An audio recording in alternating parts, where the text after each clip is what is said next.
На помалку од еден месец од започнувањето на изборната кампања за изборите закажана за 17 октомври, се погласни се информациите дека 40.000 граѓани остануваат без лични карти.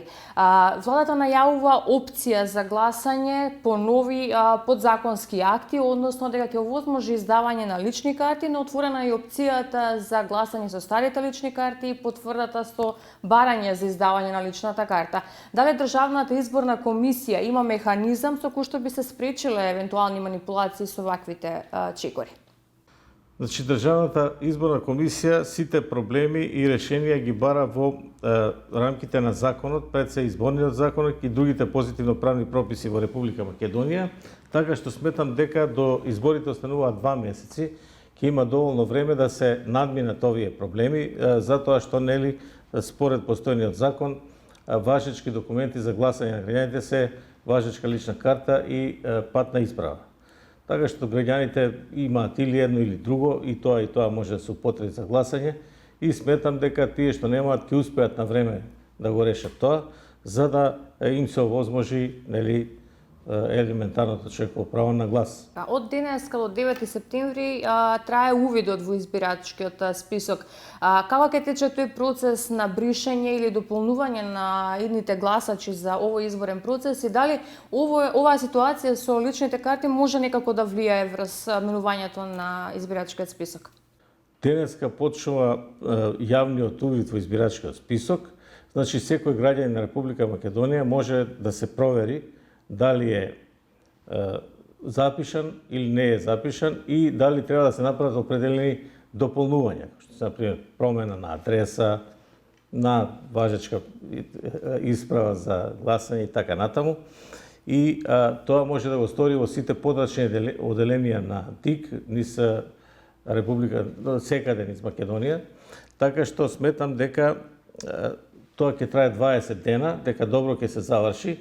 За во таа цел ги имаме отворено подрачните оделенија денес, така што граѓаните веднаш може да почнат со таа постапка, да се проверуваат и да извршат запишување, дополнување и бришење од избирачкиот список до некаде 9 септември до 24 часот. Значи, на овој изборен процес, Државната изборна комисија за прв пат излегува со фингерпринт апаратите. Ова е можност и опција со која што за прв пат граѓаните би требало да бидат безбедни во однос на своите лични податоци, меѓутоа, дали овие апарати гарантираат дека ќе нема никакви манипулации во однос на оние групни гласања и слични ситуации кои што ги имавме во претходните избори?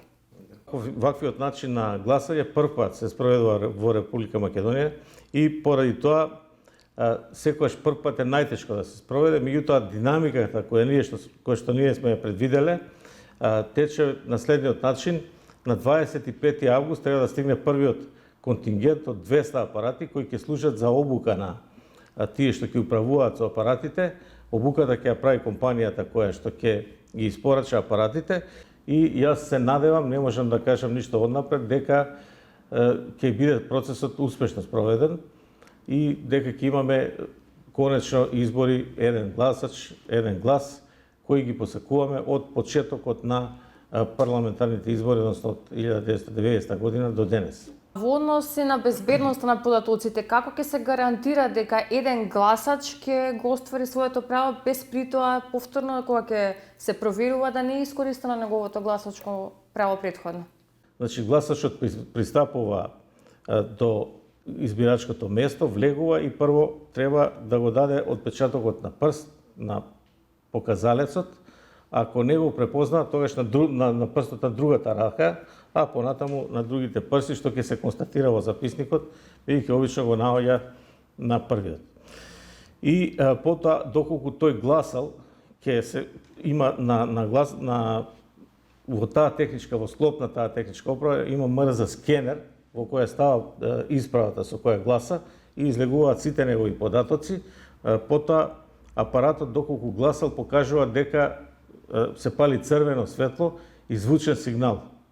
Почнува да титка дека тој го употребил своето право на глас и нема право да гласа.